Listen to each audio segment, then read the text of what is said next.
रचित सुसमाचार। यूहन्ना रचित सुसमाचार में यीशु को परमेश्वर के अनंत वचन के रूप में प्रस्तुत किया गया है, जिसने देहधारी होकर हमारे बीच में डेरा किया। इस पुस्तक में ये स्पष्ट कथन है कि यह सुसमाचार इसलिए लिखा गया है कि इसके पाठक विश्वास करें कि यीशु ही प्रतिज्ञात उद्धारकर्ता अर्थात परमेश्वर का पुत्र है और वे यीशु में विश्वास के द्वारा जीवन प्राप्त कर सकें। भूमिका में यीशु को परमेश्वर के अनंत वचन के रूप में दर्शाया गया है। उसके पश्चात सुसमाचार के पहले भाग में 7 आश्चर्य कर्मों या चिन्हों का वर्णन है। उनसे ये प्रकट होता है कि यीशु प्रतिज्ञात उद्धारकर्ता अर्थात परमेश्वर का पुत्र है। दूसरा भाग उपदेश है। उनमें ये समझाया गया है कि इन आश्चर्य कर्मों का अर्थ क्या है। इस भाग में ये भी बताया गया है कि कैसे कुछ लोगों ने यीशु में विश्वास किया और उसके अनुयायी बन गए, जबकि अन्य लोगों ने उसका विरोध किया और विश्वास से इनकार कर दिया। 13 और 17 अध्याय में यीशु के पकड़वाए जाने की रात को यीशु की उसके चेलों के साथ घनिष्ठ सहभागिता और क्रूस पर चढ़ाए जाने से पूर्व की संध्या को चेलों को तैयार करने और उन्हें उत्साहित करने वाले यीशु के वचनों का विस्तार पूर्वक वर्णन है। अंत के अध्यायों में यीशु के पकड़वाए जाने और मुकदमे, उसके क्रूस पर चढ़ाए जाने, गाड़े जाने, पुनरुत्थान और पुनरुत्थान के बाद चेलों पर प्रकट होने का वर्णन है। यूहन्ना मसीह के द्वारा अनंत जीवन के दान पर बल देता है। ये एक ऐसा दान है जो अभी आरंभ होता है और उनको प्राप्त होता है जो यीशु को मार्ग, सत्य और जीवन के रूप में ग्रहण करते हैं। आत्मिक बातों को दर्शाने के लिए दैनिक जीवन की साधारण वस्तुओं का प्रतीकों के रूप में प्रयोग यूहन्ना की एक प्रमुख विशेषता है, जैसे जल, रोटी, ज्योति, चरवाहा और उसकी भेड़ें तथा दाखलता और उसके फल।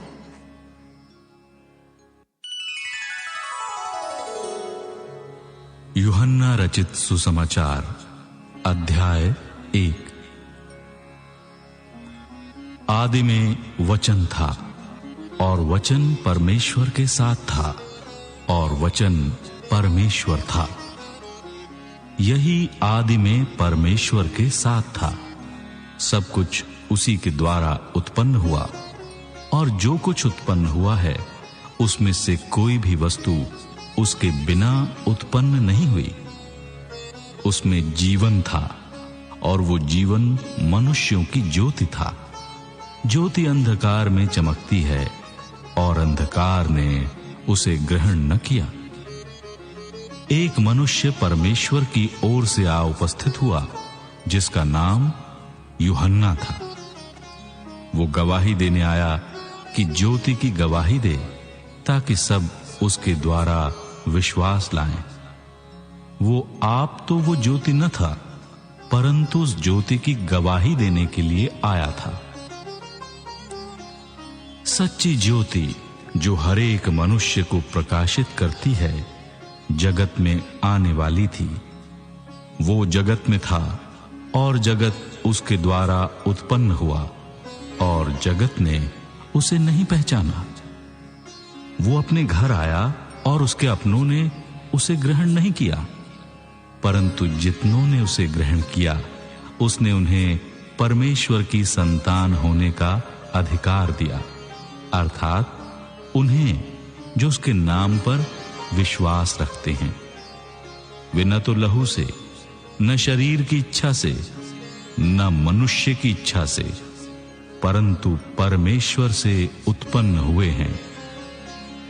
और वचन देहधारी हुआ और अनुग्रह और सच्चाई से परिपूर्ण होकर हमारे बीच में डेरा किया और हमने उसकी ऐसी महिमा देखी जैसी पिता के इकलौते की महिमा। यूहन्ना ने उसके विषय में गवाही दी और पुकार कर कहा, ये वही है जिसका मैंने वर्णन किया कि जो मेरे बाद आ रहा है वो मुझसे बढ़कर है, क्योंकि वो मुझसे पहले था। क्योंकि उसी की परिपूर्णता में से हम सबने प्राप्त किया, अर्थात अनुग्रह पर अनुग्रह।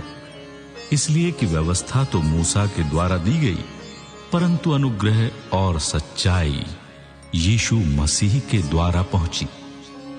परमेश्वर को किसी ने कभी नहीं देखा। एकलौता पुत्र जो पिता की गोद में है, उसी ने उसे प्रकट किया। यूहन्ना की गवाही यह है कि जब यहूदियों ने यरूशलेम से याजकों और लेवियों को उससे ये पूछने के लिए भेजा, तू कौन है, तो उसने ये मान लिया और इनकार नहीं किया। परंतु मान लिया मैं मसीह नहीं हूं। तब उन्होंने उससे पूछा, तो फिर कौन है? क्या तू एलिया है? उसने कहा, मैं नहीं हूं। तो क्या तू वो भविष्यद्वक्ता है? उसने उत्तर दिया, नहीं। तब उन्होंने उससे पूछा, फिर तू है कौन, ताकि हम अपने भेजने वालों को उत्तर दें? तू अपने विषय में क्या कहता है? उसने कहा, जैसा यशायाह भविष्यद्वक्ता ने कहा है, मैं जंगल में एक पुकारने वाले का शब्द हूं कि तुम प्रभु का मार्ग सीधा करो। वे फरीसियों की ओर से भेजे गए थे। उन्होंने उससे यह प्रश्न पूछा, यदि तू न मसीह है और न एलिया और न वो भविष्यद्वक्ता है, तो फिर बपतिस्मा क्यों देता है? यूहन्ना ने उनको उत्तर दिया, मैं तो जल से बपतिस्मा देता हूं, परंतु तुम्हारे बीच में एक व्यक्ति खड़ा है जिसे तुम नहीं जानते, अर्थात मेरे बाद आने वाला है, जिसकी जूती का बंध मैं खोलने के योग्य नहीं। ये बातें यरदन के पार बैतनियाह में हुई, जहां यूहन्ना बपतिस्मा देता था। दूसरे दिन उसने यीशु को अपनी ओर आते देखकर कहा, देखो, ये परमेश्वर का मेमना है जो जगत का पाप उठा ले जाता है। ये वही है जिसके विषय में मैंने कहा था, एक पुरुष मेरे पीछे आता है जो मुझसे श्रेष्ठ है, क्योंकि वो मुझसे पहले था। मैं तो उसे पहचानता न था, परंतु इसलिए मैं जल से बपतिस्मा देता हुआ आया कि वो इज़राइल पर प्रकट हो जाए। और यूहन्ना ने ये गवाही दी, मैंने आत्मा को कबूतर के समान आकाश से उतरते देखा है, और वो उस पर ठहर गया। मैं तो उसे पहचानता न था, परंतु जिसने मुझे जल से बपतिस्मा देने को भेजा, उसी ने मुझसे कहा, जिस पर तू आत्मा को उतरते और ठहरते देखे, वही पवित्र आत्मा से बपतिस्मा देने वाला है। और मैंने देखा और गवाही दी है कि यही परमेश्वर का पुत्र है। दूसरे दिन फिर यूहन्ना और उसके चेलों में से 2 जन खड़े हुए थे, और उसने यीशु पर जो जा रहा था दृष्टि करके कहा, देखो, ये परमेश्वर का मेमना है। तब वे दोनों चेले उसकी ये सुनकर यीशु के पीछे हो लिए। यीशु ने मुड़कर उनको पीछे आते देखा और उनसे कहा, तुम किसकी खोज में हो? उन्होंने उससे कहा, हे रब्बी, तू कहां रहता है? उसने उनसे कहा, चलो तो देख लोगे। तब उन्होंने जाकर उसके रहने का स्थान देखा और उस दिन उसके साथ रहे। ये 10वें घंटे के लगभग था। उन दोनों में से जो यूहन्ना की बात सुनकर यीशु के पीछे हो लिए थे, एक शमौन पतरस का भाई अनंद्रयास था। उसने पहले अपने सगे भाई शमौन से मिलकर उससे कहा, हमको ख्रिस्त अर्थात मसीह मिल गया। वो उसे यीशु के पास लाया। यीशु ने उस पर दृष्टि करके कहा, तू यूहन्ना का पुत्र शमौन है, तू कैफा अर्थात पतरस कहलाएगा। दूसरे दिन यीशु ने गलील को जाना चाहा।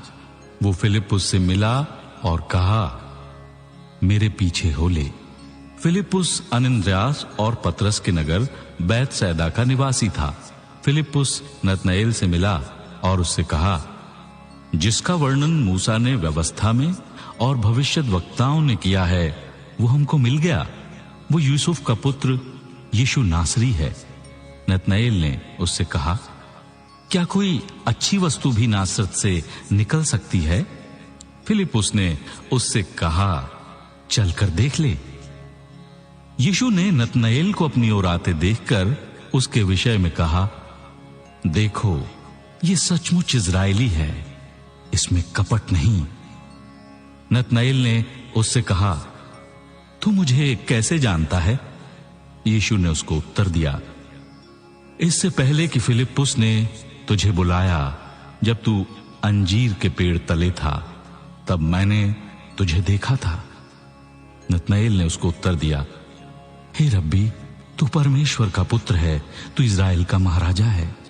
यीशु ने उसको उत्तर दिया, मैंने जो तुझसे कहा कि मैंने तुझे अंजीर के पेड़ तले देखा था, क्या तू इसीलिए विश्वास करता है? तू इससे भी बड़े बड़े काम देखेगा। फिर उससे कहा, मैं तुमसे सच सच कहता हूं कि तुम स्वर्ग को खुला हुआ और परमेश्वर के स्वर्गदूतों को मनुष्य के पुत्र के ऊपर उतरते और ऊपर जाते देखोगे।